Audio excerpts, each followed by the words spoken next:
Every it's not one పర్సనే చేయాలి business అనేది ఏం లేదు. తను వంశీ ఒక మాట చెప్పారు, మీకు పెళ్ళి నేను ఇప్పుడే చేసుకున్నాను లేకపోతే చేసుకోనని ఏదో ఎప్పటికీ చేసుకోనని లేదు, but what is your opinion on marriage? I always had a very good opinion. Even today I have a very good opinion. But anta good opinion ఉండడం కూడా ఒకసారి భయపెడుతుంది. So I expect a lot.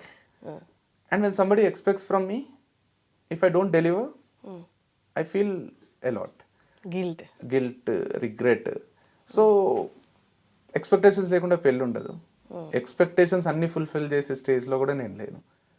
So because I later అంటే in the process of life I realise that two genders are so different. ఎంత మనం equality మాట్లాడుతున్నా, I'm not being ఏమంటారు misogynistic or feminism ఏం లేదు, I'm being neutral, but both genders are not neutral.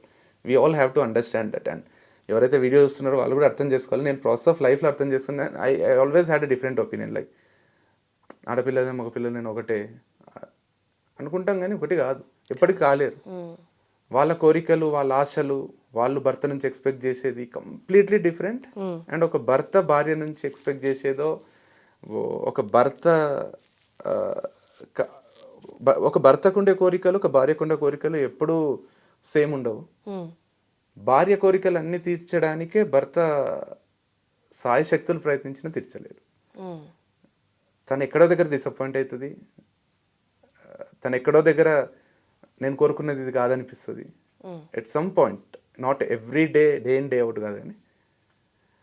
And same thing భర్తకు కూడా అనిపిస్తుంది, అరే తను ఇంకా ఇట్లా బిహేవ్ చేస్తే బాగుంటుండే కదా. అది ఎప్పుడు నెవర్ ఎండింగ్ కదా, అందుకోసమని ఇంకా పెళ్ళిళ్ళు చేసుకోకుండా ఉండాలని అంటలేను, బట్ నేను అనేది అదే, ఉన్నది భూమి మీద రెండే జెండర్లు కదా. కరెక్ట్, నిజమే. ఇప్పుడు అదే పెళ్ళి అనేది ఎట్లుండాలంటే మీరు అన్నట్టు, ఇప్పుడు నేను పాలు నీళ్ళ ఎగ్జాంపుల్ ఇచ్చాను కదా, పప్పన్నంలా ఉండాలి.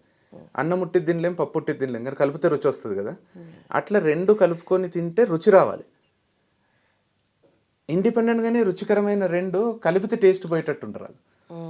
So it's I'm not saying that పప్పన్నంలా జీవితాంతం ఉండదు కదా అంటున్నాను నేను. ఖచ్చితంగా మిస్అండర్స్టాండింగ్స్ వస్తాయి, అంటే సాటిస్ఫాక్షన్ లేని సిచ్యువేషన్స్ వస్తాయి, బట్ అవే భూతద్దంలో చూడలేం కదా, చూడలేం. వెన్ యూ ఆర్ హ్యావింగ్ ఇండిపెండెంట్గా you are having a beautiful life అనుకోండి, you can lead your life independent. ఇప్పుడు ఇండివిజువల్ హ్యాపీగా ఉంది, okay, down the line 5 years తర్వాత 5 years చాలా మంది అంటారు ముసలోడి అయిపోయినాక. ఓ ఆధారపడడం గురించి కాదు, యూ నీడ్ సమ్మర్. ఇప్పుడు మీకు చిన్న బాధ వస్తేనే ఎవరితోనైనా మాట్లాడితే బాగుండను, లేకపోతే ఒక రూమ్ లోనే 4 గంటలు కూర్చున్నారు, లేచి బయటికి వెళ్దాం, ఎవరినో ఒకరు కలుద్దాం అనిపిస్తుంది. అది నా అన్న మనిషి అయితే ఇంకా బాగుంటది, చాలా బాగుంటది. నా అనే మనిషి నాకు తోడుగుంటే అద్భుతంగా ఉంటది లైఫ్.